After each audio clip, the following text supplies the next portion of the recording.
Okay, getting started, I want to start out continuing a little bit about trauma and the trauma resolution. I talked last night about how we get into these two tracks, you know, the need to repress it and the need to complete it and deal with it. And it's that need to complete it that sets us up to reenact it. In fact, children who've been traumatized in their play will set up the trauma over and over again in that play. It's sort of like children make it real through play, but adults play it out in reality. In other words, we keep setting it up for real and kind of wonder why we're being so self-destructive, or we're getting ourselves in violent or abusive or abandoning relationships over and over again. You know, and it's really sort of the reenactment of the issues that we haven't resolved, we haven't completed. I have the responses to trauma are very important. You know, you cannot not respond to violence. I have a niece who, she got run over by an 18-wheeler. It was a week before her high school graduation. Well, she was one of these star kids. She did everything well. You know, she was an A student, she was in athletics, and, you know, she was a captain of her teams, and, you know, and so she sort of did her recovery well from getting run over by an 18-wheeler, too. She went through a lot of physical rehab. They wired her together, and she had stuff sticking out of her body where she was, you know, kind of looked like an erector set. She made it, actually, she started college on time. And she was doing well in college. And then she had this huge crash. I mean, she'd been in therapy and groups and rehab, and then this crash, she just started failing out. She started sleeplessness, she started being depressed, she started being suicidal. She lost her interest, she couldn't focus, couldn't study, and so she dropped out. Well, coming back, she stopped at my house, and I was working on an article, and the article was sort of like about that Rodney King thing in the LAPD. And what I was writing about, how that was an example of police post-trauma effect. You know, I figured that police in large cities experience sort of a Vietnam situation, you know, with the unpredictability, the witnessing violence. In fact, they witness the aftermath and the activity of about every grotesque human endeavor that you could think of. And over years this builds up. They don't do the debriefing for it, and then they have a high-speed chase, which becomes the trigger. You know, and then all this rage is unleashed from all this post-trauma stuff, and Rodney King takes the brunt of it. But what it isn't is diagnosed and treated. You know, it's talked about training, it's talked about racism, but it's really PTSD effect. And so I said, I'm writing an article about trauma and police departments. She says, trauma, what do you mean? I says, well, you know, like you got ran over by an 18-wheeler, that's a trauma. She says, so what happens? I said, well, you tend to have intrusive fears and memories and feelings about it that can invade you pretty much at any time, and you have crashes because of those intrusive feelings and memories. You lose your interest in things. Your personality seems to collapse. I said that you get depressed and sometimes have suicidal ideations. There's also attention deficit disorders that come about. You know, you can't focus, can't study. I kind of mentioned a whole list of things. A lot of isolation, sexual inhibition, sometimes turning towards an addictive process that may or may not have been there previously, but an escalation of that addiction. In fact, kind of an exacerbation of other predispositions. You know, if you have a predisposition to be hard on yourself, you get very hard on yourself into real deep depression. If you have a predisposition for an eating disorder, that'll flare up major league after the trauma. And she looks at me, she says, I have all of that stuff. And I says, of course, you experienced a trauma, so you have the after effects of the trauma. And she says, oh, okay. I got a card from her. And she said that 3 minutes helped her more than all the months of therapy that she'd been doing. Because she knew at that point that there wasn't something wrong with her, but there was something wrong with what happened to her. And she was responding in normal ways. And I think for many of us, it's like we get into these places, these responses, and we really think there's something, you know, crazy about it, something severely wrong with us, and all it is about what happened to us. In trauma resolution, what trauma does is destroy our self-image, our self-concept, our self-esteem. In fact, people that have been traumatized, whether it's processed over time in childhood or whether it's a rape, they get into this thing we call self-blame. And self-blame erodes both our self-confidence and our self-esteem. And usually in therapy, we are told immediately, it's not your fault. You know, whether it's a rape or whether it's child abuse, it's not your fault. Well, that's true, isn't it? Except what happens is that we believe it's our fault as a way of survival. And so it's like we're having our survival tool removed. Because if it's not my fault, then I have no impact on my destiny. Then I'm really in trouble, and how do I function in a world where what happens to me isn't my fault? See, if I'm being beaten by my dad, I can say he's crazy, out of whack, and it's not my fault.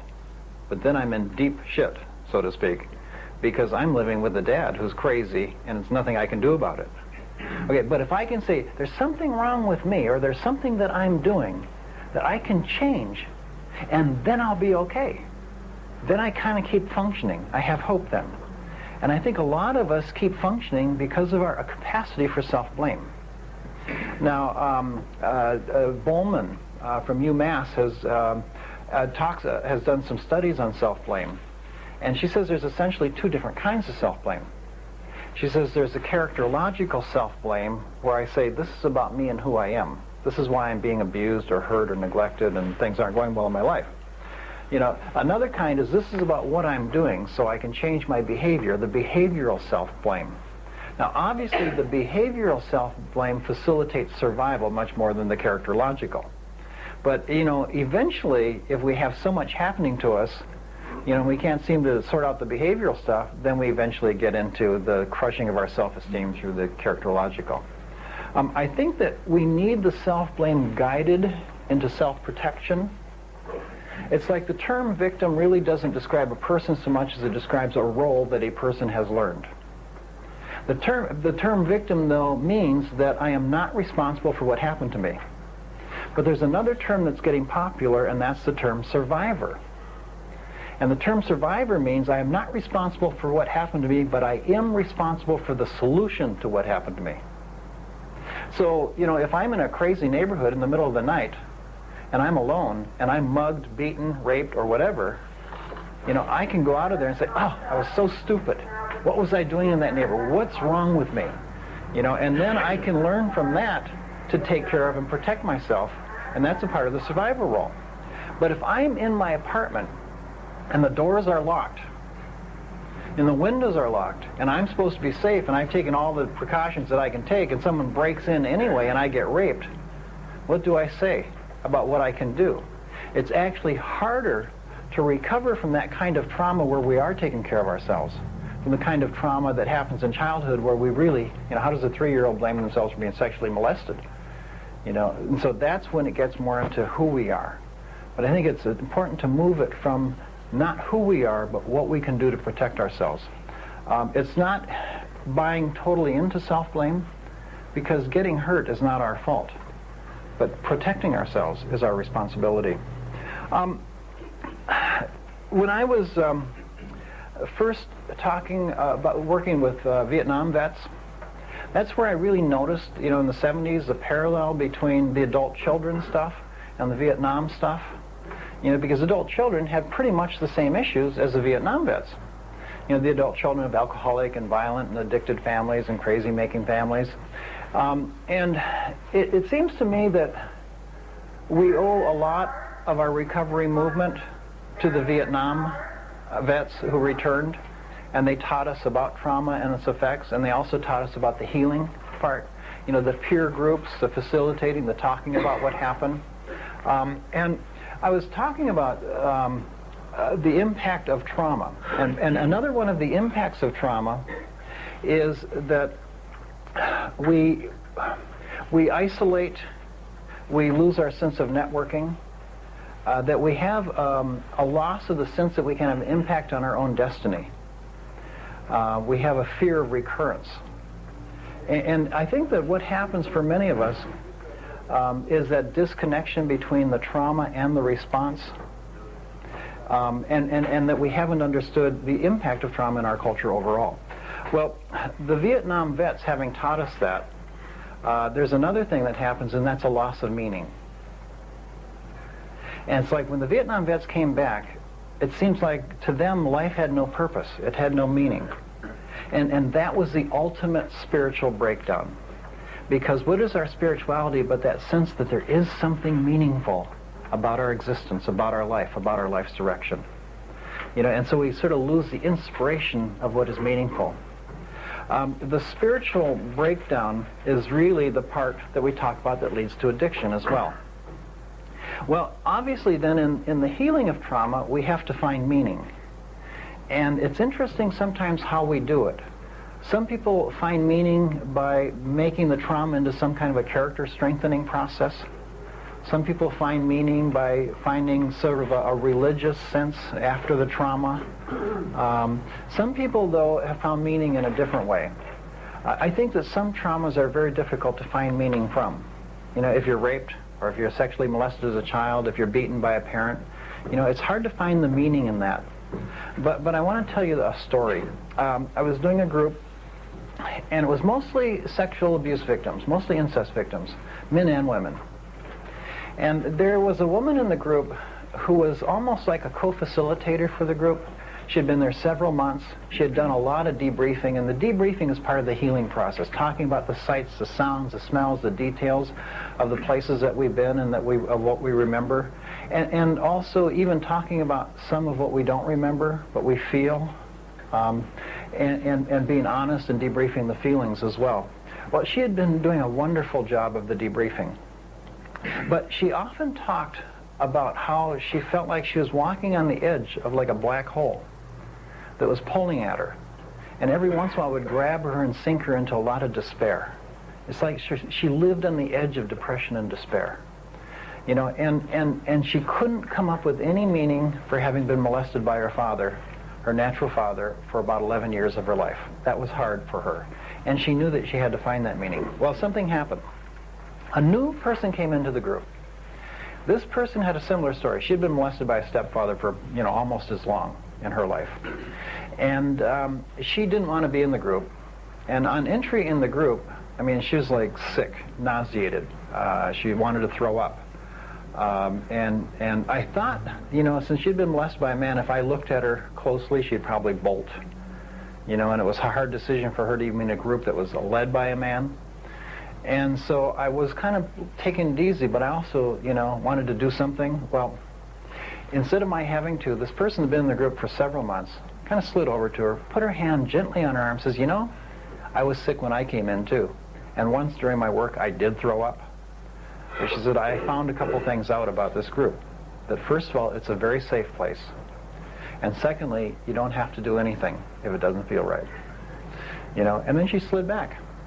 And there was a change in this person's face, but it wasn't the person that just came into the group. She was still green. She was still sick. The change was on the person that slid over. And she looked around the group and she says, I think I have finally found my meaning. If I hadn't gone through this, I wouldn't have been able to be any support to this person or anybody else in this group at all. And it was Weissel that said, the victims elect to become witnesses. And that's where we find the meaning, in witnessing for others. And see, I think that's what the 12th step of the 12-step program is about.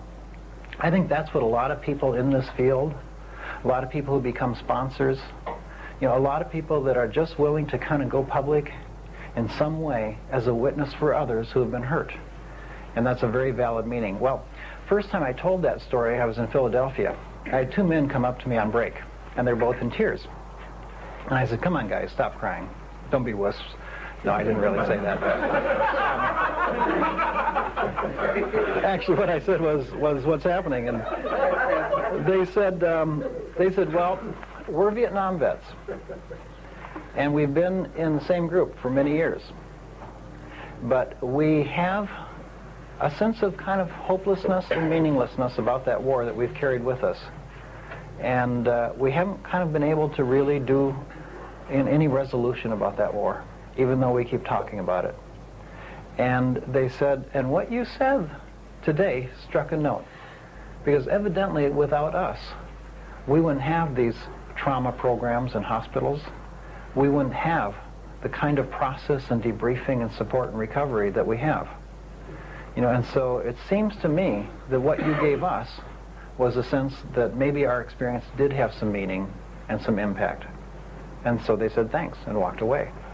See, and I think they too were able to find, even in that trauma, that there is meaning, that can come from all the hurts, the losses, and the traumas that we experience. The impact of trauma varies a lot. Two people can go through the same kind of trauma, and one has lifelong reverberations, and the other gets into a little shock, and then they seem to kind of go on. And I'm not sure exactly why all of that is true.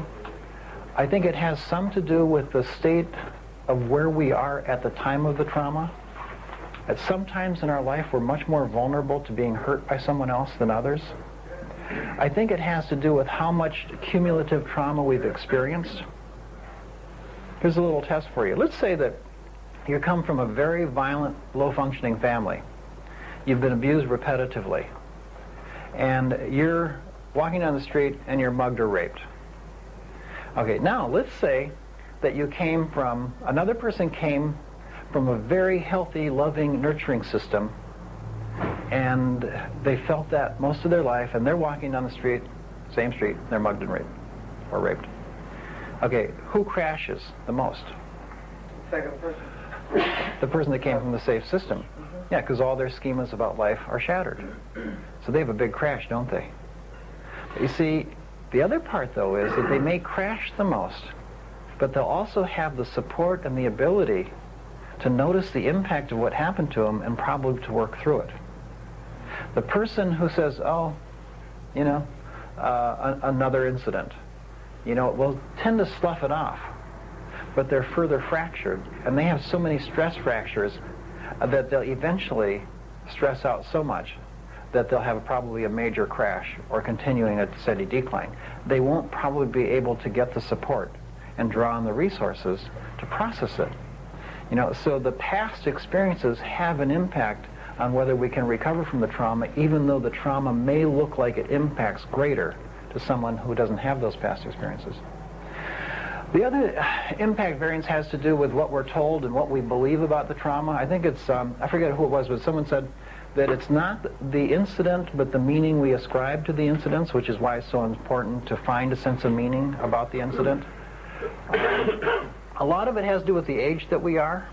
Some of it has to do with our personality of how we react to trauma.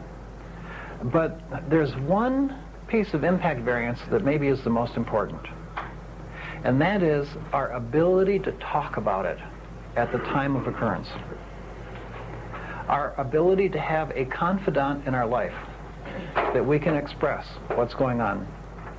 And I've seen this over and over again where some clients who have been severely hurt in their childhood still have a sense of ego and strength and health, and they kind of move through the therapy rather quickly, where people who've experienced the same thing, tend to have a real struggle in therapy and recovery and dealing with their addictiveness.